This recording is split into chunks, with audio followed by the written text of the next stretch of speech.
Sirni badhaasa lootorii dijitaalaa akka biyyaatti isa jalqabaa ta'ee fi abbaa qarshii miiliyoona 60 Finfinnee Hoteela Skaayilaayititti gaggeeffame. Sirna badhaasaa kana irratti haasaa kan taasisan itti aanaa hojii gaggeessaa olaanaa tajaajila lootorii Itiyoophiyaa obbo Mulugeetaa Taaddasaa akka jedhanitti carraan lootorii dijitaalaa kun baatii 3f karaa dijitaalaan gaggeeffamaa turuu fi namoonni miiliyoona 2 ol ta'an carraa isaanii yaaluu dubbataniiru. Abbootiin carraa daldala isaanii fi maatii akkasumas biyya isaaniif bu'aa buusuu irratti akka bobba'an akkasumas ambaasaadarota tajaajila lootorii akka ta'uu qaban obbo Mulugeetaan dhaamaniiru. Badhaafamtootaan baga gammaddan jechaa maallaqa isin ga'u kana wantoota xiqqootti osoo hin balleessin ofii keessan, maatii keessanii fi biyya keessan daldalaan fayyaduu danda'u irratti bobba'uun abbootii qabeenyaa biyya fayyadan ta'uuf jabaattanii akka hojjettan akkasumas carraa argattan kamittuu ambaasaaddara lootorii akka taatan waamicha kun dhiyeessa. Obbo Mulugeetaan itti dabaluun carraan badhaasa lootorii dijitaalaa kun caalatti cimee akka itti fufu kaasanii tumsitoota lootorii dijitaalaa kana kan ta'an Taamkoon Software Solutions, Itiyoo Telekoom akkasumas baankota AI Itiyoophiyaa fi insa galateeffataniiru.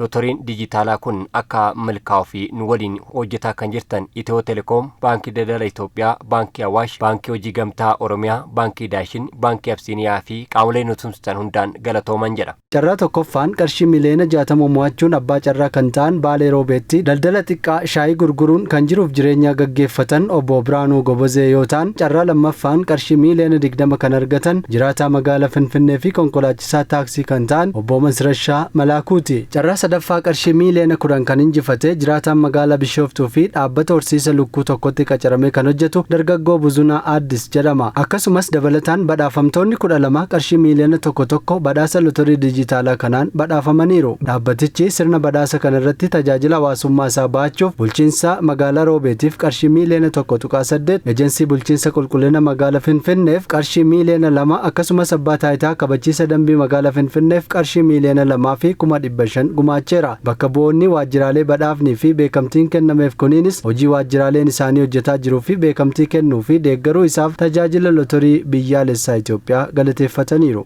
የጽዳት አስተዳደር ተዋናዮች እዚሁ አብረውኝ ያሉት taatonni bulchiinsa qulqullinaa as nu waliin jiru. Dabaree afran bokkaa aduu fi qorra danda'uun hojjechuun magaalaa keenya qulqulluu bareedduu fi boojituu akka taatuuf raayyaa ejensii keenyaa waan ta'aniif isaan bakka bu'ee badhaasa kana fuudheera. Beekamtii kan nuuf kennan warra sagantaa kana qopheessan naa galateeffadha.